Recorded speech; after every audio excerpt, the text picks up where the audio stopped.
The events in this program are inspired by a true story. Names, dates, and details have been changed. Viewer discretion is advised.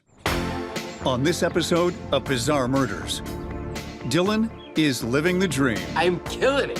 He has a gorgeous condo, a beautiful fiance. I'm gonna give you the greatest wedding you've ever seen. Dylan, I love you. And a high-paying job at an investment firm downtown. But when his father ends up murdered in his own backyard, the cops come calling. And Dylan's dream life suddenly turns into a nightmare.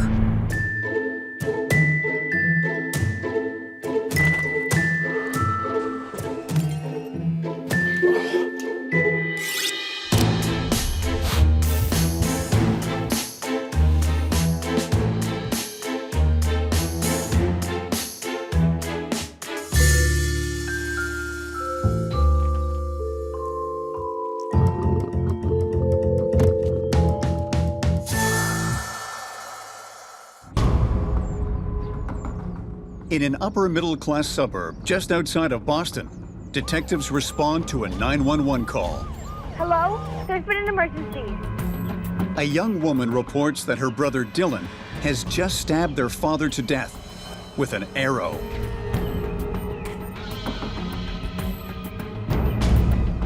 Detective O'Reilly arrives to find Dylan relaxing in his backyard.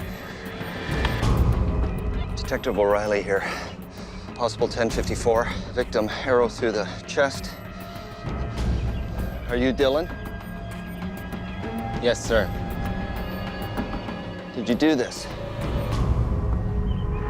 This kid looks like he just finished a tennis match, not like he just murdered his father in cold blood. In my 25 years as an FBI agent, I have to say I've rarely seen a bow and arrow used as a murder weapon. So I give this guy props for originality. But the real question is, how does a privileged prep school kid end up stabbing his father to death with an arrow in his own backyard? The answer? One pathetic step at a time. When Dylan's mom dies in childbirth, his father single-handedly raises both he and his twin sister, Madison. Larry builds a successful real estate development business from the ground up. And as a teenager, Dylan lives a charmed life with sports cars and credit cards paid for by his father. Look, Dad, can we get a move on? I got a date tonight. This is important, Dylan. Things are going to change around here. When Dylan and Madison graduate from high school, Larry kicks them out of the nest. Now that you're adults, you're going to have to make it on your own, just like I did. Build some much-needed character. Look, that's fine, but how am I gonna pay for my car and for my clothes? Get a job. A what? A job, loser. Like to support yourself? Everything was pretty easy for Dylan in high school. He got by on his looks, his charm, and, oh yeah, on his father's cash. Larry's now trying to teach his children the value of a buck. But the problem with pulling a silver spoon out of someone's mouth is, if they don't have the chutzpah to make it on their own, they can choke.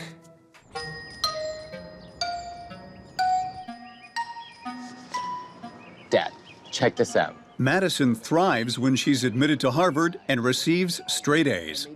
Dylan quickly drops out of the local community college and starts on a new plan. What a bore landscaping company. This is a stupid name. I've already got 5 clients, and I'm about to sign 3 more. Dylan, I'm familiar with your big ideas, but can you see this one through? Yeah, for sure. So can I move back in? I just need a little time to get back on my feet. I'll be out by the end of the year, I promise. Against his better judgment, Larry relents. Only 1 year, then you're out. Awesome. Oh, man.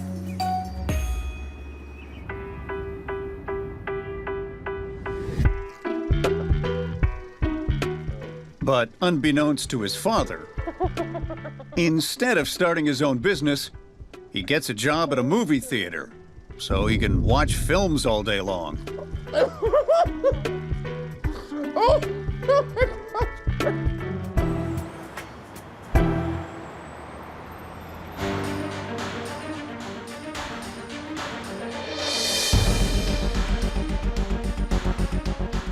Now that he's footing the bill instead of Daddy, he falls deep into debt.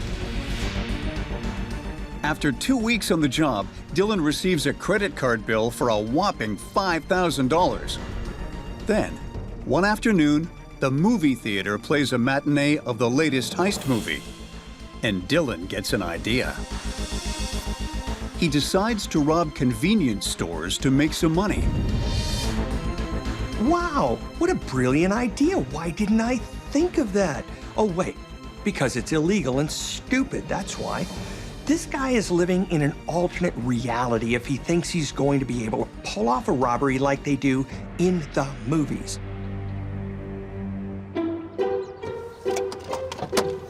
But illegal is stupid's middle name.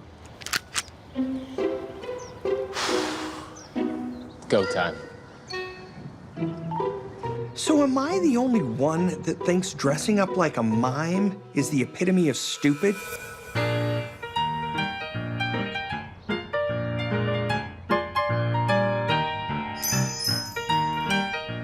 If you're trying to avoid being caught, painting your face and dressing from head to toe in black and white isn't gonna draw any attention, right?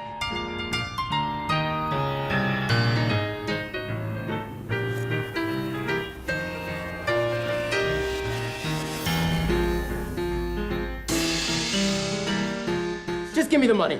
The mime is now. Let's go.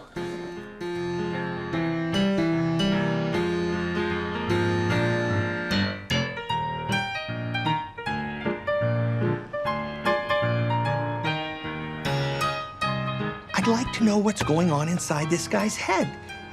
On second thought,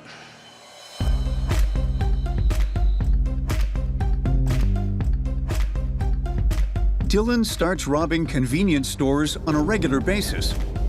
He steals $15,000 in 2 weeks and starts living like Daddy's footing the bill again. Dylan begins to gain notoriety, which fuels not only his ego, but his confidence.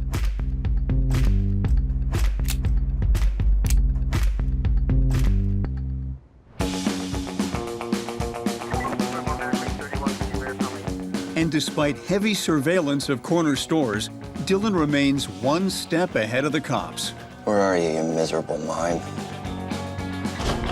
making fools of the detectives. I'll give him this. For a guy who doesn't want to work very hard, making an honest living, Dylan's doing a pretty good job at robbing corner stores. And the fact that the media is covering him only makes him want to keep going.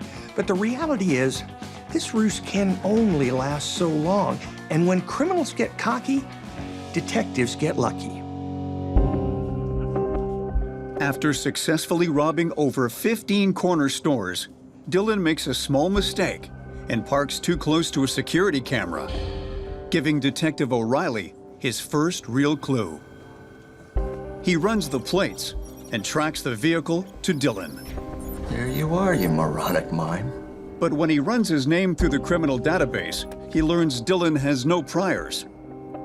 Detective O'Reilly decides to put a tail on him. O'Reilly's smart to put a tail on Dylan because all he has now is some video footage that's kind of suspicious. Any defense attorney worth their salt could argue reasonable doubt, but if O'Reilly can catch him in the act, he can wipe the smile off the mime's face and put him in the slammer for a long time. A day later, Dylan strikes again. Why doesn't anybody get this? Give me the money.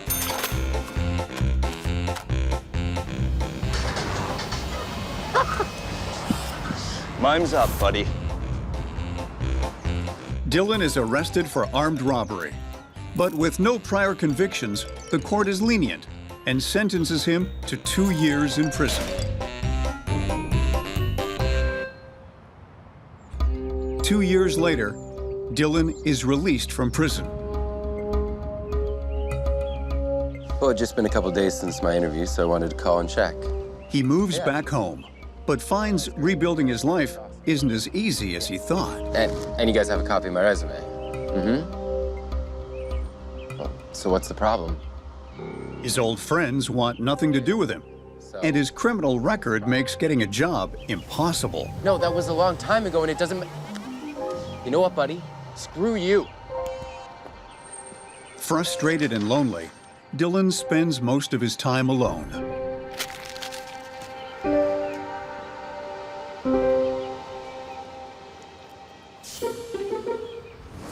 Until one day, he comes up with an idea. Look, Dad, I have a plan. Pulling up his bootstraps and determined to make his father proud, Dylan decides to enroll in an online course to become a trader. They're gonna give me my certification. It's all legit. I need the course fee. No way. Come on, Dad. I know I've let you down in the past, but I'm willing to put the work in. It's against my better judgment. I'm a new man. I promise you.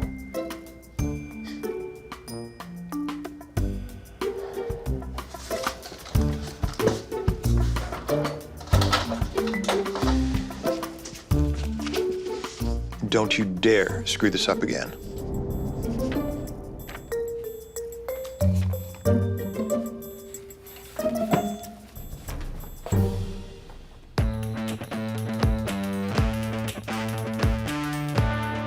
Dylan tells his father he's turned over a new leaf. But sure enough, he's back to his old ways, looking for the easy way out. Dylan skips the certification process and opens up an online trading account. I'm killing it. That's the problem with kids like Dylan. They rarely change. Despite the fact that dear old dad wants to believe in his son, the truth is Dylan is a born liar who will do anything to live on Easy Street. Hear that, Dad? At first, Dylan makes a killing, but he spends the money as quick as he makes it. 4 years now? Yeah, I like it. It's good work. Out celebrating his newfound success as a trader, he meets Layla, a beautiful real estate agent who's sweet and trusting. What do you do? I'm a trader at a big downtown firm. You know, it's high pressure, but big rewards, right? Wow. Must mean long hours. Yeah, it's all right. Well, if you mean long hours, as in sitting in Daddy's dark basement playing on the computer for 18 hours straight, then yeah, I guess he does work long hours. I still can't believe you've never had oysters ever in your life. I don't know, they're weird. No, they're not that weird. They're And it's an freaky. adventure, because you gotta like get in there and get shucking. A few months later, Layla invites Dylan to move into her expensive condo. Dylan showers Layla with extravagant gifts. I booked us a trip to the Bahamas. Dylan, you're spoiling me. Look through it. There's another surprise, too. What else could there be?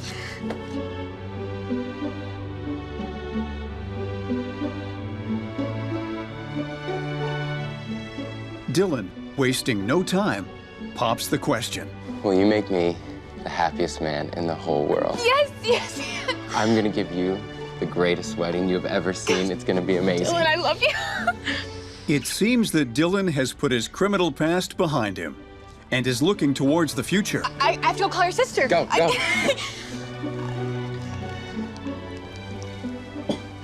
Dylan proposed. Oh my God, congrats. Thank you. And I was just wondering if you'd be my maid of honor?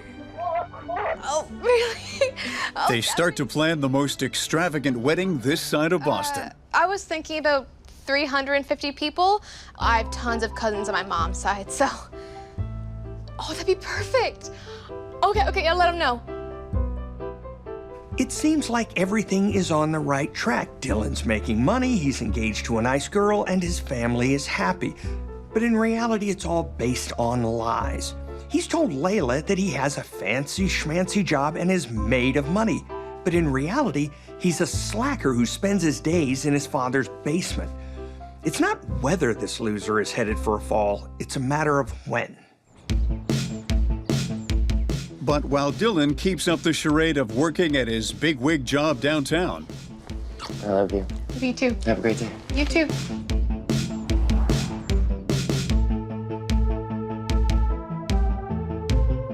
He spends his days in his father's basement, losing hundreds of thousands of dollars trading online.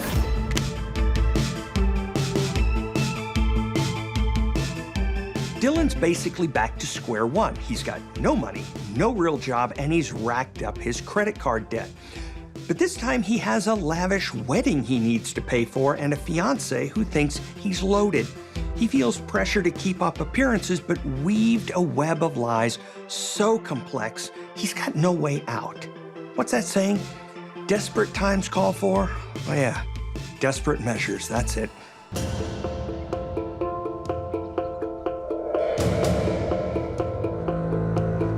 Despite the fact that Dylan promised Layla her dream wedding, he has no money to pay for it. Hello? Yeah, that's me. All right. I'll pay the full balance tomorrow.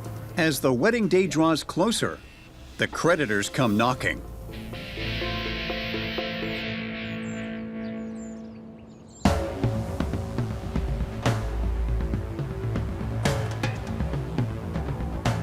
Dylan, having run out of options, goes back to Daddy, hoping he'll bail him out once again. Dad, can we talk?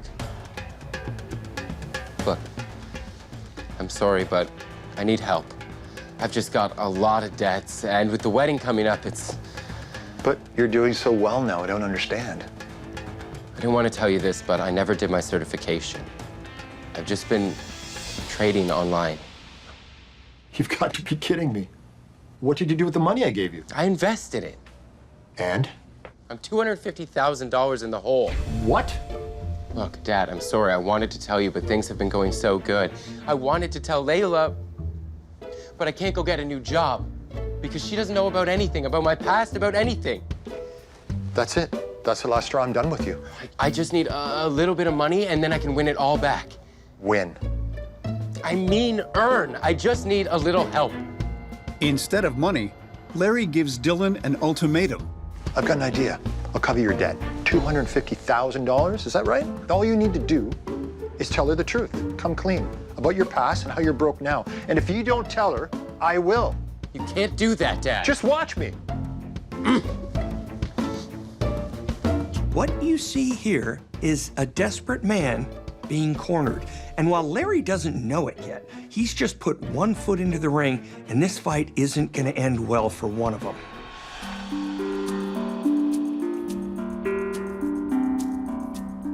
With his father threatening to reveal the truth about his life to Layla, Dylan becomes more and more paranoid. Dylan, come here. I want to show you the wedding favors. I'll be right in. Backed into a corner and unwilling to tell Layla the truth, he comes up with a plan to fix his problems. I've got no other choice. He decides in order to keep the house of cards he's built from crumbling, he must get rid of the one person who can tear it down, his father. Okay, I know what you're thinking. This is a pretty big jump. He's gone from trying to salvage his pathetic little life to deciding to kill his father. But Dylan's always taken the easy way out, and this is no different. He's essentially a narcissist who's pretty much always gotten what he wants, and if something gets in his way, he either lies or gets rid of the problem. And in this case, the problem just happens to be his father.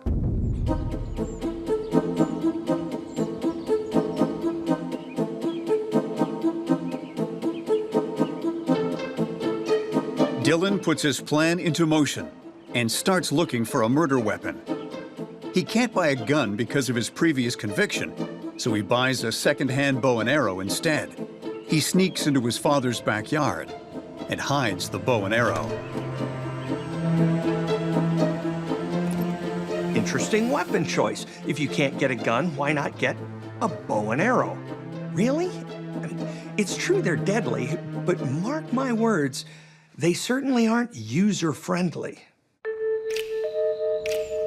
The next morning, Dylan says goodbye to Layla as she leaves for work. Hey, I just have to send a couple emails, and I'll be right out the door. have a great day. You too.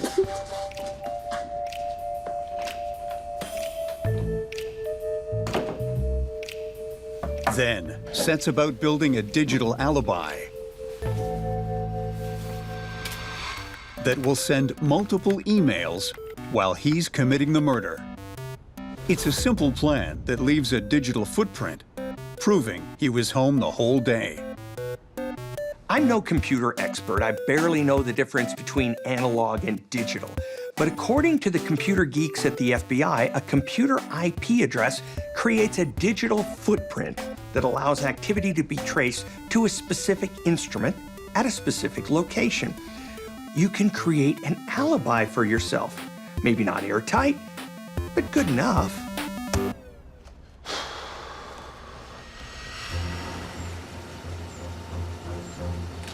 Dylan arrives at his father's home, hoping to convince him to keep his lies and criminal past a secret from his fiancée. I know you told me that I should tell Layla, but look, I need you to promise me that you're not going to tell her. Absolutely not. If you don't tell Layla by the end of the day, I will. If you do this, Dad, you'll ruin me. Dylan, the foundation of marriage is trust. You have to stop lying. I just need a little bit more time. A little bit more time to sort everything out. You've run out of chances, Dylan. It's time to face the music. No! Are you gonna tell Layla or am I? Neither of us. Dylan, what the hell is that? I told you neither of us can tell Layla. Do you need some help with that? No! I told you neither of us. You can't tell Layla. You can't tell Layla. You can't tell Layla.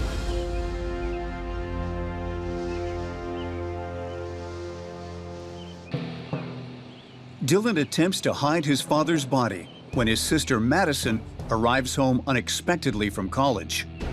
Dylan, what are you doing? Daddy! Why would you do this? Don't tell anyone. You're insane. Don't! Hello? There's been an emergency. As Madison manages to get away and call 911, Dylan realizes the jig is up. Dylan may have had a chance to pull this thing off if his sister hadn't shown up and blown his cover. Now, he's basically toast. Cops have motive, means, opportunity, oh, and an eyewitness. Almost makes me feel kind of sorry for the guy. Not. Are you Dylan? Yes, sir. Did you do this? Dylan confesses to his father's murder and is sentenced to life in prison. Yo, can I get like a sparkling water in here? Looks like Dylan's house on Easy Street has finally been sold. The thing is, Dylan wanted a life of luxury, but he wasn't willing to work for it. He was always looking for the path of least resistance, so when his father finally forced his hand and made him confront the truth, Dylan simply wasn't able to. In his mind, he had to keep the lie going, and if that meant killing his father and attempting to silence his sister, then so be it. The thing is, if he had used his smarts to make something of himself instead of thinking up scams for a living, he could be running a Fortune 500 company by now instead of wasting away in a jail cell. The truth hurts.